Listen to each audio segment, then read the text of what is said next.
He was literally the ultimate god of stadium rock, loved by billions across the globe. But behind those blinding lights and all those theatrical costumes, well, there hid a deeply guarded secret. This is the story of a queer brown refugee who conquered a world that was pretty much entirely against him. Welcome to Learning English with Rassa. So let's dive into this explainer and unpack the kind of paradoxical legacy of rock music's most electrifying frontman. Look, we all know the music, right? The legendary voice, that iconic mustache, the whole shebang. But to truly understand the legend, we've got to look way past the hyper-masculine rock world of the 1970s and 80s. We really need to ask a core question here. How did someone with such a radically intersectional, yet honestly often overlooked identity climb to the absolute top of global pop culture? Well, the story doesn't actually start in a rainy British city, but on the sunny, multicultural island of Zanzibar. Back in 1946, he was born Farrokh Bulsara to Zoroastrian Parsi parents of Indian descent. His early life was this incredible, rich blend of African, Arab, Indian, and European cultures. But then, in 1964, a violent political revolution erupted in Zanzibar. It was terrifying. Just to survive, he and his family literally had to flee their home and seek refuge in London. 6 years later, this young immigrant would go on to join a rock band called Queen and, well, set a massive cultural shift in motion. But man, the reality he faced when he arrived in Britain was intense. The 1960s UK was heavily marked by strong anti-immigrant sentiment. Farrokh stepped into an environment that was just deeply hostile to brown immigrants, fueled by harsh political rhetoric like Enoch Powell's speeches. Naturally, his parents pushed him towards a safe, traditional career. But instead, he made this incredibly brave, rebellious choice. He made music. He walked right into a rock industry where people who looked like him were practically invisible. So he needed a way to protect himself, right? A way to conquer that stage. The shy Parsi refugee began to conceal his vulnerable background and created a totally new persona. Farrokh Bulsara completely transformed into Freddie Mercury. This metamorphosis, it was just a brilliant survival mechanism and an unbelievable artistic awakening all at once.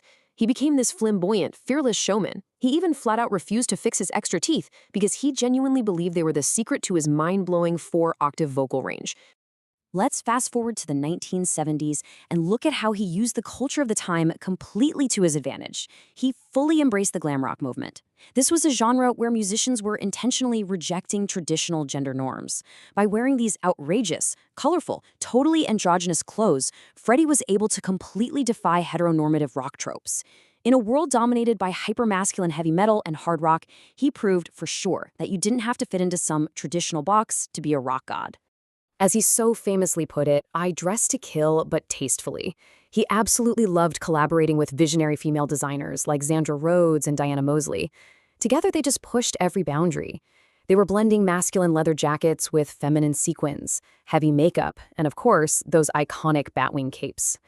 He treated fashion like this fluid, fun game, proving that vulnerability, camp, and just absolute theatricality could command the attention of literally millions of people. Now, while his stage presence was massive, larger than life really, his private life was fiercely, fiercely guarded. Away from that blinding spotlight, there were really two people who formed his inner circle. On one side, you had Mary Austin, who he met way back in the early 1970s. She became his deep, deep emotional anchor.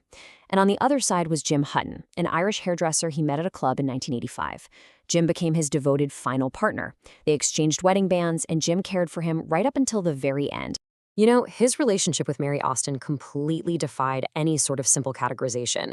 He held this incredibly complex, unconditional love for her that gave him lifelong solace. He actually once explained that she was the only real friend he had, and that to him, their bond was basically a marriage. It really just shows that beneath this untouchable global superstar was a man who deeply, deeply needed safety, loyalty, and just a place to truly belong. And speaking of being a global superstar, that reach, it just cannot be overstated. Look at this number, 2 billion. To put that into perspective, that is the monumental scale of viewers who tuned in to watch Queen's 1985 Live Aid performance. With just a microphone stand and his sheer, unbelievable showmanship, Freddie captivated audiences worldwide, leading them in those iconic call-and-response chants. It still stands as one of the absolute greatest live performances in rock history. But sadly, the story does take a tragic turn here, though it's really defined by his incredible strength. Diagnosed with AIDS in 1987, Freddie showed just immense resilience. He fought the disease completely in private, heavily shielded by Mary and Jim. And he just kept working. He kept recording music, pouring every ounce of his final energy into the album Made in Heaven. He absolutely refused to satisfy the invasive press, and he refused to let his complex, beautiful identity be reduced to some tragic headline. He passed away in November 1991 at the age of 45. Since his passing, the world has really worked to honor his enduring legacy. I mean, he was inducted into the Rock and Roll Hall of Fame in 2001. There are giant bronze statues of him in Switzerland and South Korea, a dedicated street in Warsaw, and guys, there's even an asteroid named in his honor. But honestly, perhaps the most meaningful tribute today is the ongoing reclamation of his story by queer South Asians, who look at his incredible life and see a really powerful reflection of their own diverse heritage. So the absolutely crucial point we are left with is this. How do we reconcile his radical, fluid, and brown reality with the simplified, mainstream legend of the ultimate rock star? His life challenges us to look a little closer, to truly appreciate the revolutionary reality of Farrokh Bulsara, and to remember that sometimes the greatest art comes from those who completely refuse to fit in. Now that we've experienced this incredible story together, I am going to shift into mentor mode. Let's look really closely at the language that brought this journey to life. I will guide you through 10 essential B2 level words. Our first word is flee. Listen carefully to the pronunciation. Flee. Flee. It means to run away from danger or a dangerous situation. It actually comes from the Old English word fleon, meaning to take flight. Now, a quick distinction here. The synonym escape implies successfully getting away and being safe, but flee focuses on the urgent, panicked act of running away itself. Let's look at 3 story-based examples. First, when the revolution started, his family had to flee the country immediately. Here, flee acts as a verb showing the urgent action the Bulsara family took to survive. Second, the frightened animals will flee into the forest when they hear a loud noise. In this sentence, it describes a natural reaction to fear. Third, many people flee their homes to find safety in a new land. This shows the broader human experience of becoming a refugee. Our second word is hostile. Pronunciation: hostile. It means unfriendly, aggressive, or characterized by strong opposition. It originates from the Latin word hostilis, which relates to an enemy. When comparing synonyms, remember that hostile implies an active, sometimes dangerous aggression. On the other hand, a word like unwelcoming is much softer and more passive.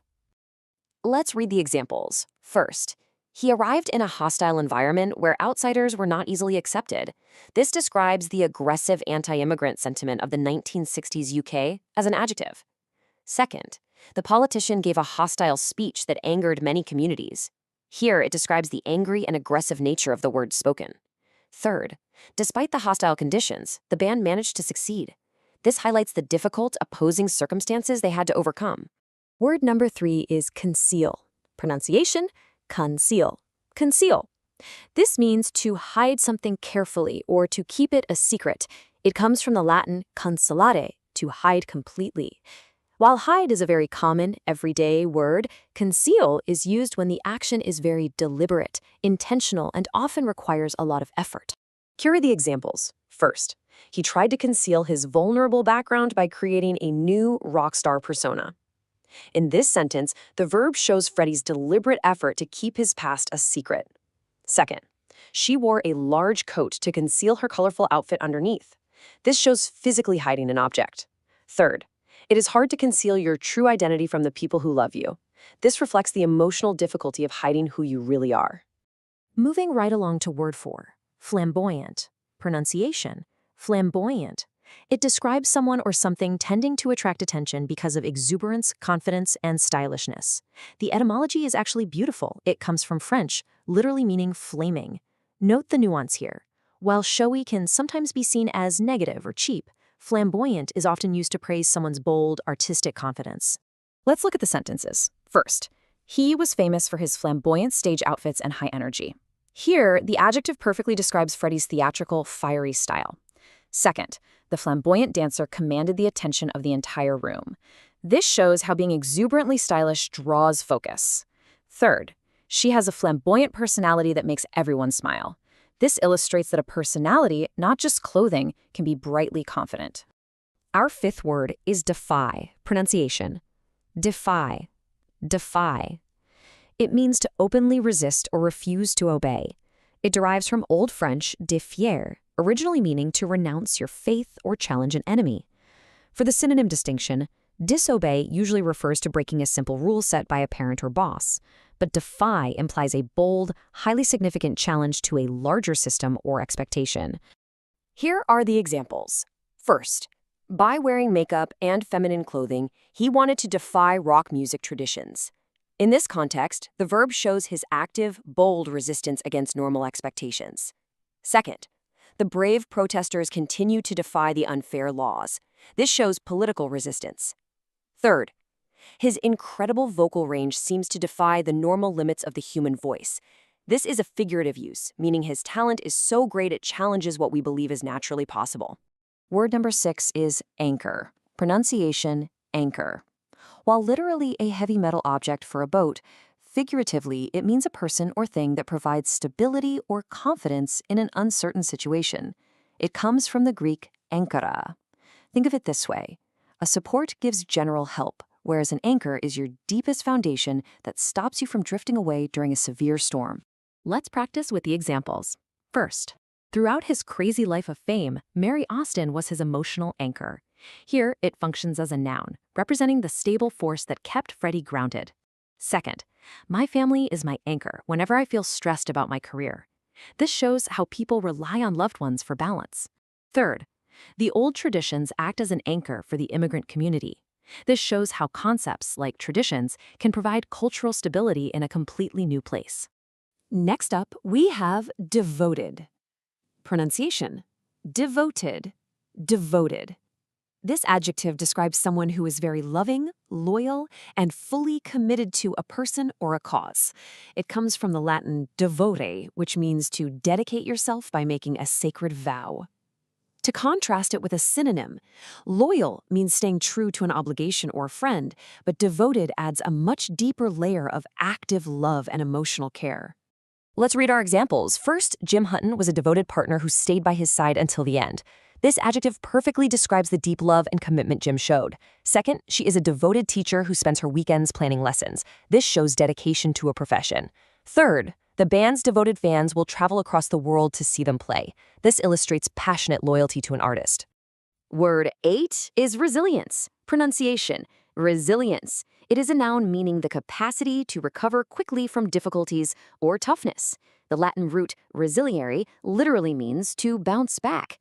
For nuance, endurance is simply the ability to suffer through pain for a long time. However, resilience is the active ability to bounce back, heal, and find your strength again. Here are the sentences. First, fighting his illness privately required an incredible amount of resilience. This noun highlights the deep internal toughness Freddie needed in his final years. Second, the city showed great resilience after the terrible storm destroyed the roads. This describes the collective recovery of a group of people. Third, you need mental resilience to overcome failure and try again. This applies the word to everyday personal growth. Our 9th word is legacy.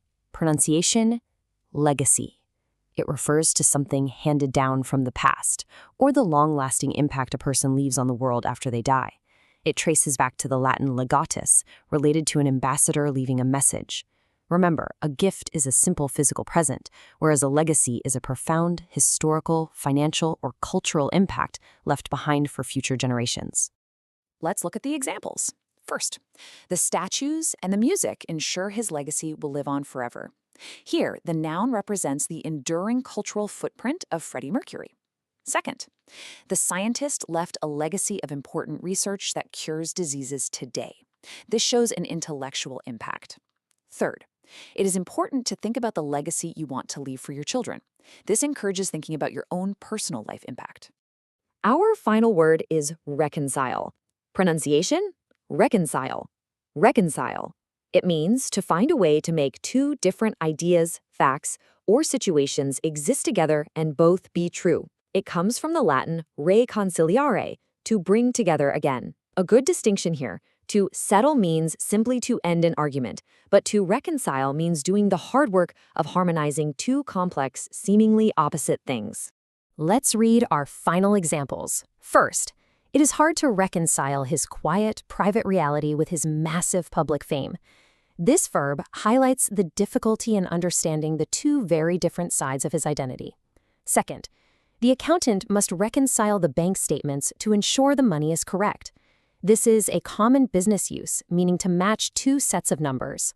Third, the two friends tried to reconcile their different opinions about the movie. This means they tried to find common ground between opposing views. Excellent work. Now, let's briefly recap all 10 words to really lock them into your memory. We started with flee, meaning to urgently run from danger, just as his family had to flee the revolution in Zanzibar. Next was hostile, meaning aggressively unfriendly. This described the active opposition of the anti-immigrant environment in the UK. Then we had conceal, which is to deliberately hide something with effort, just as he worked so hard to conceal his vulnerable background. Moving on, we learned flamboyant, describing someone confidently stylish, capturing the positive artistic boldness of his legendary stage persona. Next was defy, to openly resist or boldly challenge systems, just as he used glam rock to defy traditional gender norms. Then we looked at anchor, a source of deep stability in a storm, which perfectly described Mary Austin's vital role in his chaotic life. Finally, devoted means deeply loving and loyal, highlighting Jim Hutton's active emotional care. Resilience is the ability to bounce back and show toughness, seen in his private, determined fight with his illness. Legacy is the enduring historical footprint left behind, like his statues and Hall of Fame induction. And reconcile is the act of harmonizing two differences, asking us how we balance his true, complex identity with his global fame. All right, now let's learn a highly practical B2 level idiom that just perfectly captures the spirit of this whole story. The idiom is to break the mold. It means to do something completely new by changing the traditional ways of doing things. The logic here actually comes from manufacturing. A mold is a physical container used to give shape to liquid plastic or metal. If you literally break the mold, you can never make that exact shape again. So figuratively, it means being entirely unique and flat out refusing to follow the standard pattern. Looking at the story connection, Freddie Mercury refused to be just another standard rock star. He completely broke the mold with his theatrical style, his vocal range, and his fluid identity. Let's look at some everyday examples. First, the new company is breaking the mold by letting employees work from anywhere. Second, she really broke the mold when she directed that highly unusual film. Now, a quick challenge for you. Try to think of a person in your own life, or maybe in your country's history, who truly breaks the mold. How exactly did they do it? Before we finish up, I want to leave you with one thoughtful question to consider. How does knowing Farrokh Bulsara's hidden heritage and early struggles change the way you listen to Queen's music today? Does a song like We Are the Champions maybe mean something a little different to you now? Think about it. And hey, if you want to discuss your answers and continue improving your English with a great community, come join us on Telegram at @FluentMind. Keep learning, keep breaking the molds, and I will see you in the next explainer.